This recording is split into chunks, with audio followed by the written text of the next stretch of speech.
of his life is not good, 85. He has a lot of issues in life.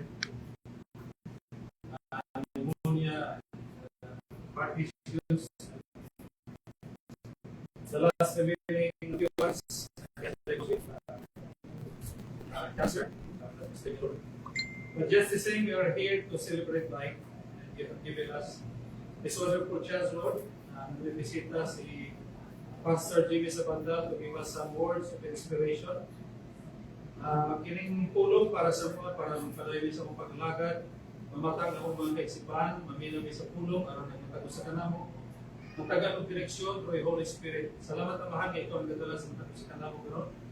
Mga kailan ni Gini Rose, mga pagumangko ni Gagaw, mga silingan, mga man sa kinabuhi, yung mga anak, ang magtago sa kanamo, Lord. So, naghanip kami ni pag-abay sa mga pangunahon na aron mga pabinawa na Panginoong natulong, maghatag kini kadasig sa awang pag-journey with Jesus Christ in this planet Earth. Anay kami, Lord, sa pasalan sa mga salat ang nahimong kami mo. Ang gidulog kami mga tarang, hindi pa ngayon, kaya kami tapos, hindi ko nalaman sa pagkalugot pa. Sa among Ginoo manuluwas. So, nag-base ko sa Sydney, and I volunteered myself, I told Janet, na can I organize the spiritual aspect of the service. Totally plan ko kasi hindi kayo na sa Davao, isang ko ka na, but year 2000, 1984 na, natuloy Manila, so the rest is history. Anyway, if you pray to God, He is going to give you some guidance.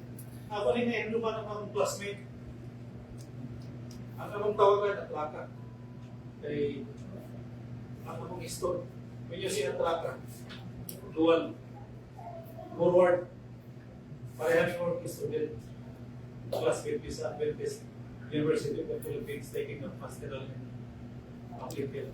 Now, actually his name is Pastor Jimmy Sabanda. He is the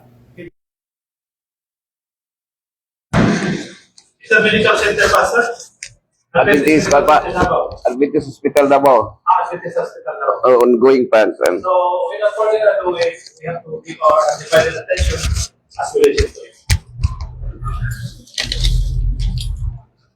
Okay, salamat kayo Atraka Joel Babatid. So, maayong gabi sa tanan. Usa ka masubuanon nga gabi mga kaigsoon.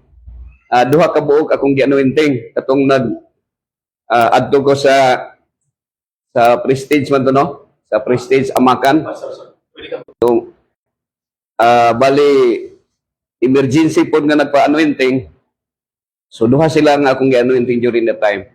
Ang katong usa nitawag ang engineer sa kuha nga pastor kanang dili lang madayon kay kanang ang iya dong asawa kanang maulaw daw sa kuha nga magpa-anointing kay layo-layo man gyud siya. Nya ni mamatay siya. So nagpasalamat og dako kayo ako ang katong engineer, it's a pastor. Salamat gyud kay wala na day maabti og adlaw. Namatay na ang iyahang kuan, ang iyahang ugangan. Tupi sa dugay ng panahon, no? O nya ang Ginoo nagay kanang nagplaster gyud siya kay 2010 na na-assign ko diya sa Adventist Hospital Davao isip nga chaplain. Actually, ang chaplain sa daghang mga pastor diha kay dili pareho sa SPMC nga nay mamatay kada adlaw, no? Talag sa raman mamatay sa Adventist Hospital Davao. Pero isip chaplain sa tibuok Pilipinas nga akong naadtuan, halos kung akong ginalista kini akong Bible puno na naglistahan sa mga funeral service, no? So, mao na nga isa sa mga nalistahan na si Brother Emiliano. So, nining tagnaa sa di pa ko moadto sa unahan, gusto na ko nga mangayo tag kuan sa Ginoo kaalam nga masabtan nato ang iyang pulong. Dalay ko nga Dios amahan mo nga naka sa langit. Ginoo, ani imong anak Emiliano Babatid, duyo sa iyong kahimtang kami nagpasidungog kanimo. Nagtuo nimo kami nagtuo dili nimo gusto imong anak magkasakit, magantos og bisan ang kamatayon dili nimo pagbuot. Apan imo sab kining gitugot alang sab sa among kayuhan. Busa nini taknaa niya karon kami aron sa pagpamalandong sa imong mga pulong. Gitugyan namo kining tanan sa nga unta usabdan namo kini ug magkinabuhi kami sumala sa imong kabubuton. Gitugyan namo ni sa ngalan ni Kristo nga among manluluwas. Amen. Actually okay ra sa inyo ha nga naka-live ta. So every time nga na mga funeral service, mga hour of worship, so naka-live ko kay para ma-record nako nya ako pong ma-correctionan kung nay mali nga akong gistorya.